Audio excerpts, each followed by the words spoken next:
우리 하나님의 자녀로 예수님의 제자로 살아가는 데 있어서도 어렵지만 훈련을 받아야 하나님의 자녀답게 예수님의 제자답게 잘 살아낼 줄로 믿습니다.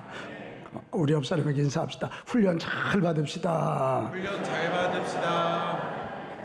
이 훈련이 이렇게 중요하기 때문에 누가복음 기자는 누가복음 1장에서 9장 50절까지는 하나님 나라 이야기예요. 그리고 9장 51절에서 19장 27절까지는 예루살렘에 올라가는 길인데, 이 길은 예수님이 제자들을 훈련하시는 거고 제자들 입장에서는 훈련 받는 시간이란 말이에요. 제자들은 잘 몰라요. 근데 예수님이 이렇게 가면서 이런 사건 통해서 이런 말씀 통해서 자기들도 모르게 훈련되는 거예요. 그리고 예수님이 부활승천하신 후에 그들은 성령의 불을 받고 그 받은 훈련을 가지고 예루살렘을 넘어 유다를 넘어 사마리아를 넘어 소아시아를 넘어 로마까지 복음을 전해서, 그 복음이 전해진 지 300년이 지나지 않아서 로마 제국을 그리스도의 나라로 만든 줄로 믿습니다. 그러니까 이때의 이 훈련이 아주 중요하다. 자, 오늘 우리가 읽은 본문도 예수님이 제자들을 훈련하시는 내용이거든. 도대체 어떤 훈련일까? 오늘 내용은 이런 거예요. 예수님이 어느 마을에 갔더니 마르다라고 하는 이 한 여인이 동생 마리아, 나중에 보면 나사로가 그 오라버니로 있거든요. 셋이 사는 집이었는데 마르다가 예수님과 그의 제자들 12명 합치면 13명을 자기 집으로 초청합니다. 그리고 이제 13명의 손님들이 갑자기 왔으니까 대접을 해야 되잖아요. 그러니까 열심히 음식을 만들어요. 그러니까 얼마나 바빴겠어요. 근데 이게 웬일이에요. 그 동생 마리아가 아주 얌체 같아. 나는 바빠 죽겠는데 이 마리아는 예수님 무릎 앞에 앉아가지고 예수님 뭐라 그러면 아멘, 아멘. 아마 콧소리를 넣어서 그런 것 같아요. 그러니까 이 마르다가 예수님 아마 이러지 않았을까? 미안해요. 저 나쁜 놈의 기집애. 쟤 좀 혼내서 빨리 가서 언니 좀 도와주라 그러세요. 근데 예수님의 대답이 뜻밖이에요. 네가 여러 가지 일로 마음이 분주하구나. 여러 가지든 한 가지든 마리아는 좋은 것을 택했으니 그대로 둬라. 그리고는 계속 말씀을 전하는 이야기가 오늘 본문이거든요. 오늘 본문이 도대체 뭔 얘기를 하시려고 그럴까? 한번 봐봐요. 마르다가 음식을 만들어서 섬기는 거예요. 이게 섬김 이야기가 분명하잖아요. 근데 이 마르다의 섬김은 뭔가 조금, 그러니까 예수님이 마리아 편을 드는 것 같아요. 근데 꼭 가만히 보면 마리아 편만 드나? 그것도 아닌 것 같아요. 그리고 오늘 이 본문 이야기를 우리가 잘 봐야 이 바른 섬김, 참된 섬김을 배울 수 있어요. 눈치챘죠? 오늘 이 본문은 뭐냐면 이 앞에 선한 사마리아인을 통해서 참된 사랑이 뭐냐 이야기를 해놓으시고, 이 참된 사랑은 섬김을 통해서 풀어내야 되는데 참된 섬김 뭐냐, 바른 섬김 뭐냐, 그거 훈련하시는 내용이에요. 그럼 도대체 이 본문이 뭔 얘기일까? 어떻게 보면 우리는 지금까지 이 본문을 이렇게 많이 들어왔어요. 막 음식 대접하고 이러는 일은 세속적인 일이니까 거기에 열중하는 것보다 말씀을 열심히 듣는 마리아가 우월한 것처럼, 마이크 조금 내려요. 뭐 이런 식으로. 그래서 섬기는 건 열등하고 말씀 듣는 건 우월하고, 이런 식으로 자꾸 이 본문을 봐왔거든요. 그런데 우리 최영숙 박사라고 있어요. 이번이 누가복음 10장 38절 42절의 해석이라는 이런 논문에 굉장히 좋은 우리에게 통찰력을 제공해요. 그분은 이 얘기예요. 그런 소위 마르다의 섬김과 마리아의 섬김을 대립구조로 이해하는 건 잘못됐다는 거예요. 그러면서 사실은 이 마르다와 마리아 둘 다 섬기는 내용인데 굉장히 중요한 이야기가 있다는 거죠. 오늘 마르다와 마리아 둘 다 당시에 편만에 있던 공간의 분리를 깨뜨리고 차별의 담을 넘어 바른 섬김을 하는 길을 제시하는 자로 나온다. 좀 어려워요, 그죠? 공간의 분리, 차별의 담. 이게 뭐냐면 그 당시에 그리스 로마 1세기 시대에는 여자 집안에 남자들이 들어올 수 없어요. 남자와 여자는 공간이 분리되어 있어요. 분리되어 있어요. 그런데 마르다가 예수님과 12제자 13명의 남자를 자기 집으로 불러들여. 이거 자체가 충격이라는 거예요. 또 하나, 이 마리아를 통해서, 마리아는 예수님 앞에서 말씀을 듣고 있잖아요. 그 당시 여자들, 여기 여자들 감사해야 돼요. 그 당시 여자들은 토론회장이나 배움회장에 갈 수가 없었어요. 근데 마리아가 예수님 앞에 앉아서 아멘, 아멘, 아멘 배우고 토론하고 있는. 그래서 이 최영숙 박사는 그 얘기하는 거예요. 마르다는 마르다대로 소위 공간의 분리, 이것을 넘어선 거고, 마리아는 마리아대로 소위 남녀 차별의 벽을 넘어선 겁니다. 그러면서 이 최 박사는 그 얘기했어요. 이걸 가장 모범을 보인 분이 누구냐? 예수님이라는 거죠. 예수님은 그 당시 유대인들이 죄인들하고 함께 밥을 먹어? 이방인들하고 밥을 먹어? 여자들하고 밥을 먹어? 근데 예수님은 죄인들, 병든 사람, 소외된 사람, 이방인들, 아멘 좀 해보죠. 여자들 크게 아멘해요. 여자들을 사람 대접하셨다 말이에요. 그래서 그 공간의 분리를 넘어섰고, 남녀 차별을 넘어서는 그들의 외적 조건이 아니라 속에 있는 영혼을 바라보면서 예수님은 그들 모두를 하나님의 자녀로 대접해주는 섬김을 하셨다. 이것을 마르다와 마리아가 오늘 실천하고 있는 것이다. 최 박사가 그렇게 본 거예요. 야, 제가요 오늘 최 박사의 논문을 읽다가 바로 이거구나, 바로 이거구나. 그래서 오늘 이 본문을 가만히 읽어보면 참 사랑은 참된 섬김을 통해서 풀어지는데, 참김 섬김을 어떻게 해야 되는가 세 가지 결론을 내릴 수 있겠더라고. 첫째는 뭐냐? 참된 섬김은 도전으로 시작된다는 거예요. 같이 합시다. 도전으로 시작. 대개 여러분, 우리는 섬김 그러면 피동적이에요. 불쌍한 사람이 왔으니까 도와줘. 그냥 누군가 힘드니까 도와줘. 이게 피동적이에요. 그래서 이 섬김이란 말에는 항상 희생이란 말이 따르고 헌신이란 말이 따르는 거예요. 근데 여러분, 오늘 37절 한번 가볼까요? 37절 뭐라고 되어 있죠? 그들이 예수님의 일행이 길을 갈 때 예수께서 한 마을에 들어가심에 마르다라 이름한 한 여자가 자기 집으로 뭐 하더라? 영제. 주어가 누굽니까? 마르다예요.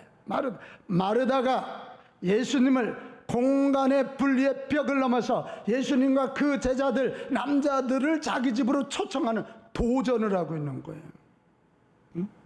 예수님이 차별의 벽을 넘어서 우리를 섬겨주셨다면 나도 우리 집 안에 예수님과 그 제자들, 남자들을 초청하여 섬기겠다는 도전이란 말이에요.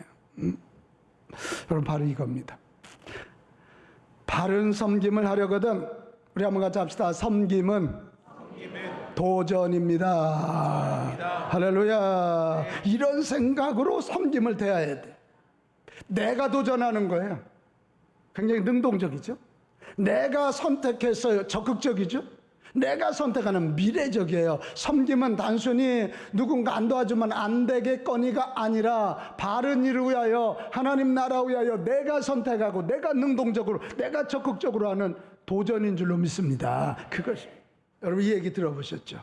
어느 한 분이 과일 가게를 했어요. 근데 이상한 일이 있어요. 한 분이 꼭 과일을 사러 오는데 언제 오냐면 저녁에 늦지막히. 그래서 이제 과일 되게 하루 종일 이렇게 수분이 날아가면 맛이 없어. 내가 복숭아 과수원집 아들이라 잘 알아요. 근데 와서 꼭 시들고 약간 문제가 있는 과일을 사는데 꼭 똑같은 값을 주고 거스름돈도 받지 않는 거예요. 그래서 너무 이상해가지고 왜 그러시냐 그랬더니 저는 이런 과일이 맛있어요. 뭘 맛있어요? 근데 이 일이 한 번이 아니고 두 번이 아니에요. 근데 어느 날 또 다른 사람이 와서 또 그래요.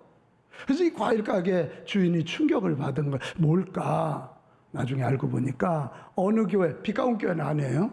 어느 교회에서 그 과일 가게 사장님에게 복음을 전해서 그 예수 믿고 구원받게 하기 위해서 그 운동을 도전하는 거예요. 시장에 있는 남들은 먼지가 들었다 잔소리하는 거 오히려 버리는 것을 사주기로 결심하고 그들을 섬기기로 도전하고 결심하고 선택하는 거지 이게. 할렐루야. 그럴 때 결국 과일 가게 주인이 감동이 와서 그런 교회라면 나도 교회 나가고 나도 예수 믿고 구원받아 나도 그런 섬김의 삶을 하겠습니다. 그랬다는 거예요. 예수님의 제자들의 섬김은 도전이기 때문에 능동적이에요. 하나님 나라를 전파하기 위하여 내가 선택한 일이니 적극적이란 말이에요. 베드로전서 4장 11절 누가 말하려거든 하나님의 말씀을 하는 것 같이 하나님이 주시는 힘을 가지고 하는 것처럼 하라는 거예요. 지지부지하게 하는 것도 아닌 거 아니에요. 확실하게. 다시 합시다. 섬김은 도전입니다. 두 번째, 여러분 바른 섬김은 말씀 생활과 함께 가는 거예요. 이게 뭐냐면 이 우리 신앙생활은 두 바퀴가 있어요. 하나는 말씀 있고 하나는 행동, 섬김이 있어요. 예수 믿어 구원받는 거 이거 말씀이에요. 믿음의 세계. 그러나 구원받았으면 하나님의 자녀답게 사는 거예요. 이 두 수레바퀴. 오늘 여기 이 마르다와 마리아 두 사람, 이게 서로 누가 좋으냐가 아니라 마르다는 섬기는 사람이고 마리아는 말씀을 듣는 사람이에요. 이 두 개가 만나야 된다는 거죠. 만나야 되는 거예요. 그런데 여러분, 먼저 우리 예수님이 왜 마리아 편을 드는 것 같은가? 여기 중요한 게 있어요. 먼저 하나님의 말씀을 들어야 된다는 거예요. 그래야 방향이 정해지는 거예요. 말씀을 들어야 힘과 능력이 나오는 거예요. 그래서 그럼 말씀만 들으면 끝나냐? 아니라는 거죠. 말씀을 들어서 은혜를 받았다면, 에너지가 생겼다면 그것을 가지고 섬겨야지. 행동해야 된단 말이에요. 이 섬김 없이는 그 어떤 생명도 자라지 못해요.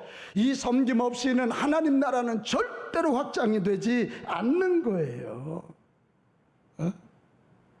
은혜 받은 선교사님들이 저 필리핀에 가서 50년 동안 섬기고 또 섬기고 섬긴다는 게 대단하게 신학적인 거 그런 거 할 수도 없어. 가서 빵 나눠주고 배고픈 애들 먹을 거 주고 닦아주고 그들하고 같이 울어주고 놀아주고 이게 섬김이지 섬김. 할렐루야. 그게 섬김. 근데 그런 섬김을 통해서 예수 복음이 들어가는 것이고 그런 섬김을 통해서 하나님 나라가 임하는 거잖아요. 그런 거. 우리 비카운 교회가 여기 오기까지 말씀 잔치만 했나요? 아니에요. 한국교회가 1980년대 제자 양육 운동이 막 일어났어요. 근데 제자 양육만 끝나니까 머리만 이만해졌거든. 기도하고 능력받아서 이제는 삶의 현장에서 선교의 현장에서 그 에너지를 풀어내야 되거든요. 그렇지 않으니까 자꾸 분파가 많이 일어나는 거예요. 나는 우리 비카운 가족들은 말씀으로 은혜 충만히 받고 받은 은혜 가지고 삶의 현장에서 목장에서 교회 안에서 가정 안에서 직장 안에서 섬김을 통하여 하나님 나라의 통로가 되기를 축복합니다. 축복합니다. 마지막 세 번째, 바른 섬김의 목적을 잘 알아야 된다는 거예요. 바른 섬김을 하려면 목적을 잘 알아야 되는데 그 목적이 뭐냐? 같이 합시다. 하나님 나라 확장. 무슨 섬김 잘해서 착하다 소리 듣는 거 그것도 한 가지 이유일 수는 있지만 나의 바른 섬김을 통해서 어떻게 해서라도 예수 믿고 어떻게 해서라도 하나님 나라가 임하여 의와 평강과 희락이 나타나게 해야 돼. 그것이 바른 섬김의 목적이라는 거예요. 목적이에요. 여러분, 오늘 본문 이야기는 우리가 자꾸 마르다, 마리아 입장에서 보니까 이게 조금 헷갈리는데 예수님 입장에서 보면 내가 좀 물어봅시다. 조대영 장로님, 예수님이 이 집에 섬김을 받으러 오셨을까요? 아니죠. 그죠? 예수님도 뭔가 섬기러 오셨겠죠. 근데 우리가 그걸 놓치는 거예요. 자, 예수님은 무슨 섬김을 하러 오셨을까? 막 마르다가 해준 맛있는 거 먹고 마리아가 아멘 아멘 이 소리 들으러 오신 거 아니잖아요. 이 마르다와 마리아, 나사로가 살고 있는 이 집에 하나님의 나라를 전하시기 위하여 오신 거예요. 이게 제가 왜 이 얘기를 하냐면 여러분, 오늘 성경은 다시 얘기해요. 말씀이 상수고 섬김이 하수가 아니야. 이 말씀을 통해서 하나님 나라를 먼저 알아야 되고, 섬김의 목적이 하나님 나라 확장이라는 것을 예수님이 가르쳐 주시고자 마리아 편에 서 있는 것처럼 말씀하실 분이에요. 이해되시면 아멘 합시다. 그래서 우리가 섬김의 삶을 살 때 가정에서도 마찬가지. 뭐 우리가 행복하면 얼마나 행복하겠어. 신혼부부 너무 그 말에 속지 말아요. 에? 너무 속지 마요. 에? 근데 진짜 행복하려면 우리 가정에 하나님 나라가 임하게 해야 되겠다. 에? 이런 마음 가지고 섬기다 보면 행복이 생기지. 나는 사랑받기 위해 시집간다 착각하지 마세요. 시집 가는 날부터 그 다음 얘기는 안 해요. 에? 장가 가는 날부터 안 해요. 하나님의 나라가 임하도록, 우리 가정에 하나님의 나라가 임하도록 사랑하면, 섬기면 그때부터 행복의 역사가 일어나는 거예요. 교회도 동일해. 막 그 교회 갔더니 사랑이 없대. 그러면 당신이 사랑하면 돼. 뭔 말을 그렇게 아주 험하게 말을 해. 당신 마음에 사랑이 없으니까 사랑의 스파크가 안 일어나는 거잖아. 이게 안 일어나는 거잖아. 여러분, 바른 섬김을 하기 원하거든 섬김의 목적이 하나님 나라 확장이라는 거 놓치지 말기를 바랍니다. 내가 섬기는 이유는 하나님 나라를 확장하기 위함이다. 시작. 내가 섬기는 것은 하나님 나라를 확장하기 위함이다. 자, 호산나만 따라합니다. 내가 찬양하는 것은 칭찬을 받기 위함이다. 아유, 샴푸 좀 바꿔요. 눈치가 없네. 다시. 내가 찬양하는 것은 하나님 나라를 확장하기 위함이다. 할렐루야. 우리가 이런 마음을 가져야지. 내가 목회하는 것도, 내가 서울연회 감독이 되려고 하는 것도 다른 거 없어. 내가 뭐 인정받고 명예, 저 그 정도 명예는 돼요. 하나님 나라 확장. 하나님 나라 확장. 이게 좀, 이게 하나님 나라를 확장하려고 하니까 우리가 스스로 바보가 되는 거예요. 그 문제 있는 과일을 저녁에 가서 사는 거고요. 대접 안 해도 되는데 대접하는 거예요. 스스로 바보 되는 거예요. 자처하여 바보가 되는 거예요. 하나님 나라 확장만 된다면. 할렐루야. 할렐루야. 그런 거죠. 여러분, 하나님 나라 확장이 섬김의 목적이라면 오늘 또 하나 중요한 메시지가 있어요. 이루어야 힘을 합해야 되는 거예요. 같이 합시다. 힘을 합하자. 뭐 하자? 힘을 합.